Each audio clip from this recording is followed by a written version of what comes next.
서울창업허브와 함께하는 변호사가 알려주는 주주간 계약서 작성 교육과정 2강을 시작하도록 하겠습니다. 안녕하세요. 법무법인 테일의 최재윤 변호사입니다.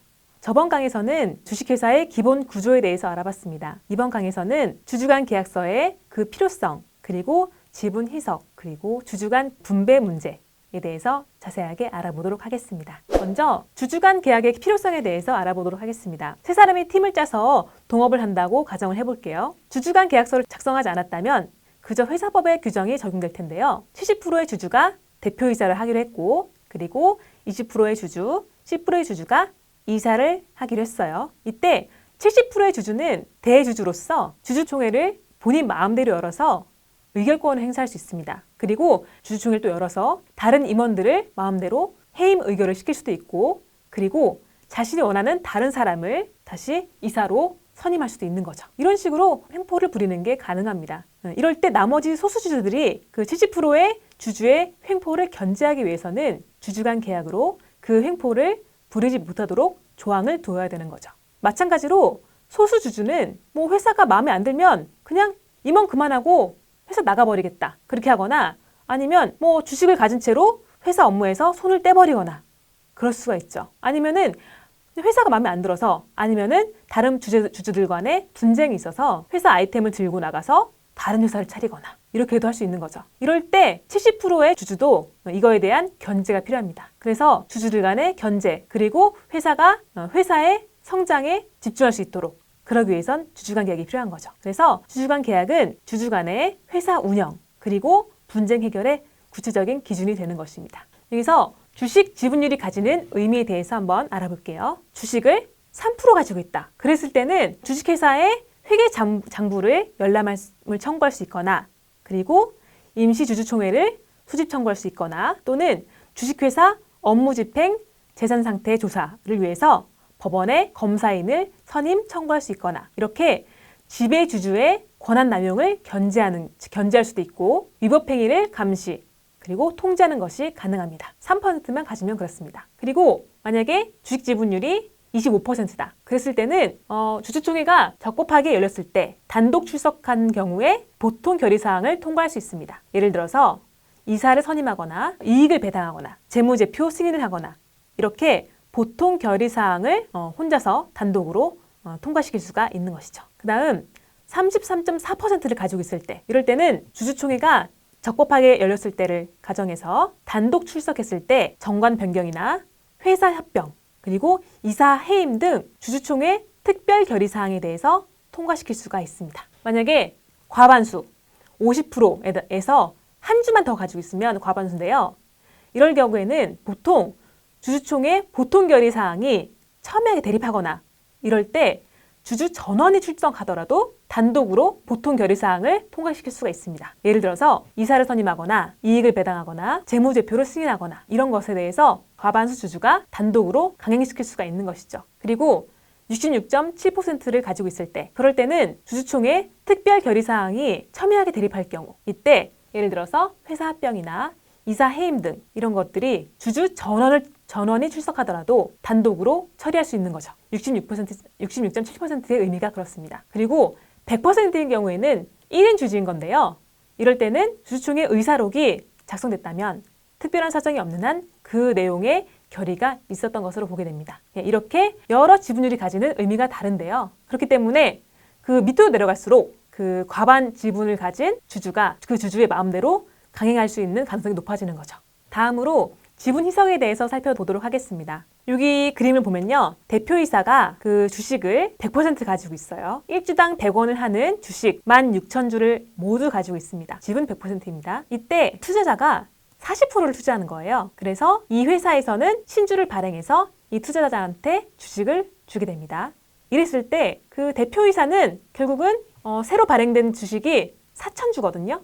계산하면 4,000주가 되는데, 결국은 그 주식은 총 2만 주가 되고, 그때 대표이사는 16,000주를 그대로 보유하게 되는 거죠. 그리고 투자를 한 새로운 주주는 2만 주 중에 4,000주를 보유하게 되는 거고요. 그렇게 되면은 대표이사는 지분을 100%를 가지고 있다가 신주를 발행함과 동시에 지분이 80%로 낮아집니다. 그리고 새롭게 들어온 주주가 지분을 20% 가지고 있게 되는 거죠. 이처럼 대표이사는 똑같이 16,000주를 보유하고 있는데 신주를 발행하고 그렇게 되니까 지분이 이렇게 80%로 내려앉게 되는 거죠. 이처럼 투자를 받고 그거에 따라서 신주를 발행하게 되면은 계속적으로 대표이사의 그 대표이사 그리고 대주주의 지분이 계속 희석돼서 낮아지게 됩니다. 이거를 지분 희석이라고 하는데요. 쉽게 얘기하면 이런 거예요. 비커에 물감이 섞인 물이 있어요. 파란색 물감이 섞인 물이 있어요. 여기다가 깨끗한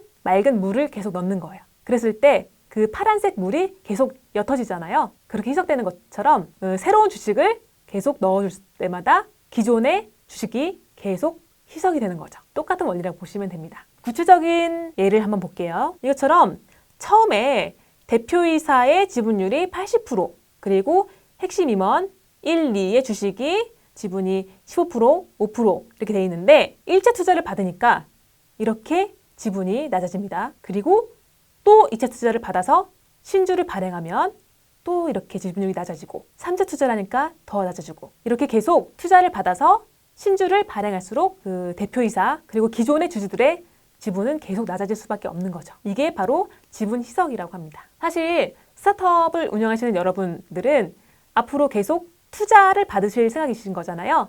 사실 한 번뿐만 아니라 여러 번 투자를 받게 되실 텐데 그때마다 지분 희석이 된다는 것을 꼭 염두에 두시고 지분을 설정을 하셔야 됩니다. 주주 간의 지분을 나눌 때 생각을 해봐야 될 것들이 있는데요. 그 앞서 본 바와 같이 대표이사의 지분율이 높을수록 더욱 안정적으로 회사를 운영할 수 있죠.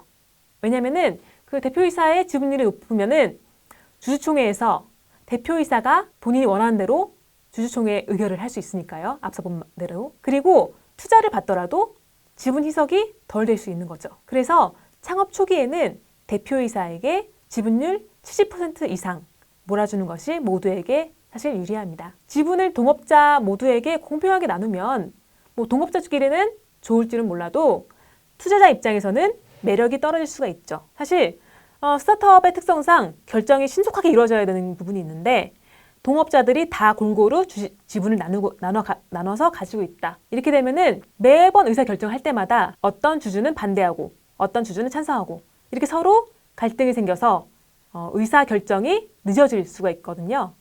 그래서 대표이사가 지분을 많이 가지고 신속하게 의사결정을 하는 이런 구조를 선호하게 됩니다. 그래서 대표이사 외 동업 멤버의 지분은 합산해서 대표이사의 지분 절반 이하로 정하는 경우가 많고 이를 투자자 측에서도 선호하는 경향이 있습니다. 그렇다고 해서 그래도 우리 동업을 하는데 다 같이 똑같이 일하는데 누구는 많이 주고 누구는 적게 주고 좀 불공평한 것 같다. 우리는 그냥 다 N분의 1로 나누자. 대신 외부에만 대표이사한테 몰아준 것처럼 보이도록 하자.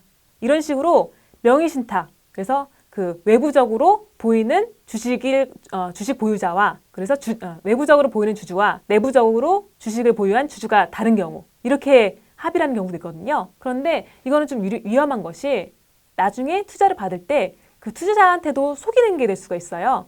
그래서 나중에 투자를 받았을 때 투자자가 나중에 그 임명계약을 한 거, 그러니까 주식 명의신탁을 한 것을 알게 되면 그때는 투자 계약 자체를 문제 삼을 수도 있습니다. 그래서 이러한 명의신탁 등의 임명계약은 하지 않으시는 게 좋습니다. 그래서 대표이사의 동업 멤버들에 대한 보상으로는 스톡 옵션이 될 수도 있고요. 아니면 나중에 엑시스를 했을 때 내가 얼마를 너한테 나눠줄게.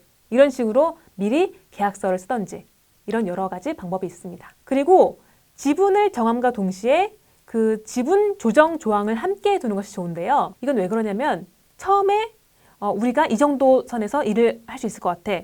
내가 좀 더 주로 일을 할 것 같고 너가 좀 더 서브 역할을 할 것 같아. 그래서 지분을 높게 낮게 서로 이렇게 나누게 되는데 실제로 일을 하다 보니까 일을 조금 할 것 같았던 동업자가 훨씬 더 많이 하게 되고 일을 많이 할 것 같았던 동업자가 일을 적게 하게 되고 이런 경우가 발생합니다. 이랬을 때 일을 실제로 많이 하는데 처음에 주식 지분을 적게 받았던 그런 주주는 당연히 불만이 생길 수밖에 없죠. 나는 이렇게 일을 하는데 내 지분이 이거밖에 안 돼? 계속 불만이 쌓이다가 나중에 빵 터져서 결국 분쟁까지 가게 됩니다. 그래서 이런 상황을 대비해서 지분 조정 조항을 두는 것이 좋습니다. 그래서 나중에 몇 개월 뒤에 봤더니 누가 더 일을 한다. 그랬을 때는 누구한테 지분을 좀 더 주는 걸로 바꾸자.